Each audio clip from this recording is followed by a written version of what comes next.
Hovedformålet det er at skabe noget biodiversitet, fordi vi gerne vil lave nogle robuste systemer, hvor der er en masse nyttedyr blandt andet, og dem får man formodentlig ved at have nogle flere afgrøder.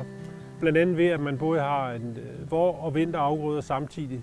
Så er der hele tiden en afgrøde i vækst herude, som kan tjene som grundlag for nyttedyrene. Fordelen ved stribedyrkning, når man nu absolut skal blande nogle ting, at man så har det hver for sig i et eller andet omfang, så man kan optimere på hver enkelt afgrøde, når man skal ud og bekæmpe ukrudt for eksempel, at man kan time det, at man ikke skal tage hensyn til den ene afgrøde, når den nu bliver samdyrket med den anden. Det behøver man ikke her. Som udgangspunkt har vi egentlig 4 afgrøder her. Hestebønner, byg, hvede og sukkerroer. Men så har vi så for at øge biodiversiteten yderligere, har vi så erstattet nogle af de 4 afgrøder med 4 tilsvarende afgrøder, altså for eksempel ærter i stedet for hestebønner. Og så har vi på den måde faktisk 2 sædskifter herude. Et hvor der er 4 afgrøder, som vi så dyrker i 6 meter brede striber. Så har vi et, hvor der er 8 afgrøder, som vi dyrker i 3 meter striber. Så det er jo sådan en måde inden for systemet her at have 2 niveauer af biodiversitet på afgrødeniveau. Og så er det selvfølgelig interessant at se, om de andre ting følger med, om man får noget ekstra fra at gå fra 4 til 8 afgrøder. Altså de forskellige farver er jo ment som, at de så tiltrækker forskellige arter af de flyvende insekter, forskellige grupper også. Altså det vi laver herude i stribedyrkningssystemet er, hvad kan man sige, meget kort sagt insektopgørelser. Og det gør vi sådan set med flere forskellige metoder, både for at kigge på dem, der løber på jorden, dem, der er på planten og dem, der flyver over planten. Formålet med det er at kigge på skadedyrstrykket i forhold til de naturlige fjender, der findes i systemet, samt bestøvere. Jeg skal sætte de her pan-traps op, og det er sådan set for at kunne lave opgørelser over bestøvere i systemet. Det er sådan set alle de flyvende, men det er også bestøvere. Når man øger plantediversiteten, så øger man også diversiteten af insektsamfundet. Og når man øger diversiteten af insektsamfundet, så øger man også diversiteten af de naturlige fjender i systemet. Og når man har mange og forskellige naturlige fjender i systemet, så har man også en bedre naturlig skadedyrsregulering.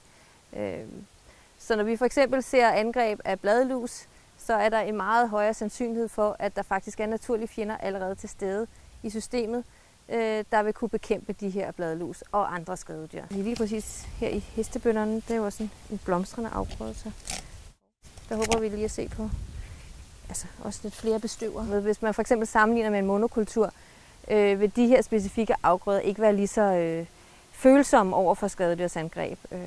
Både fordi der er flere naturlige fjender, men også fordi at der sandsynligvis er en afgrøde lige ved siden af, som på en eller anden måde kan aflede dem, eller hvad kan man sige, fortynde skadedyrstrykket. Hvis der kommer skadegør i bladsvampe for eksempel, så vil vi jo gerne stoppe deres udvikling. Og der er teorien, og der er der også nogle resultater, der viser, at nogle bladsvampe de bliver hæmmet i deres udvikling, når de skal hoppe fra stribe til stribe, i stedet for at det bare er monokultur. Og det er så også en af idéerne med at have 3 og 6 meter striber og se om det holder sig mere sundt i en 3 meter stribe end i en 6 meter stribe.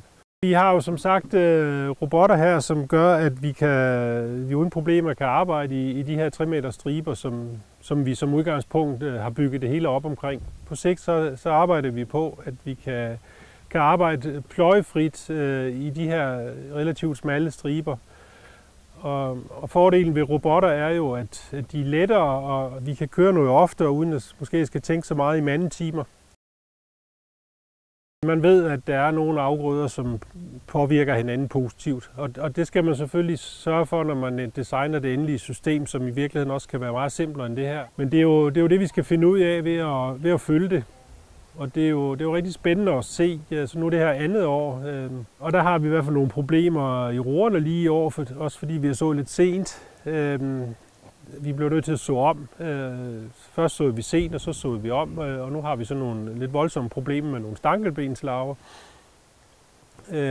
Men det skulle jo gerne være sådan, at når nu det har kørt nogle år, det her system, at man ligesom undgår de der store udbrud af nogle enkelte skadedyr. Det vi forventer er sådan set også, at vi vil se en forskel i de interaktioner, der sker mellem de naturlige fjender og skadedyr, og ikke mindst det skadedyrstryk, der findes i de forskellige stribebredder.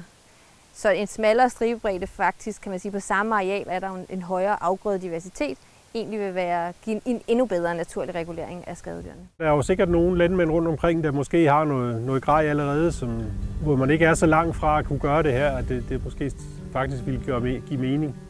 Starte med en fornuftig arbejdsbredde.